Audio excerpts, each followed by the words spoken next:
Hey everyone, in today's video, I'll show you how to change your view in your T-Mobile home internet password. It's quick and easy process, so let's get started.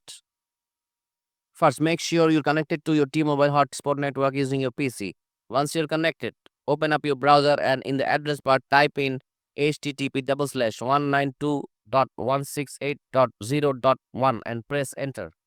Next, you'll be asked to input a password. Enter the default admin password, which is the admin followed by the last four digits of your IMEI number. For example, if your IMEI number is 1234, it would be admin 1234. You can find the IMEI number on the label underneath the battery of your device.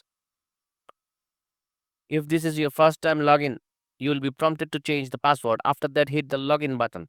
Now let's head over to the settings tab. If you just want to view your current password, click on the I symbol.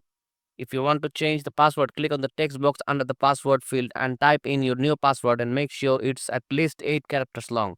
Once you have done it, hit save and your new password will be set.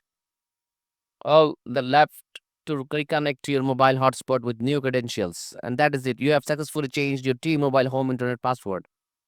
So thanks for watching and don't forget to like and subscribe for more tech tips.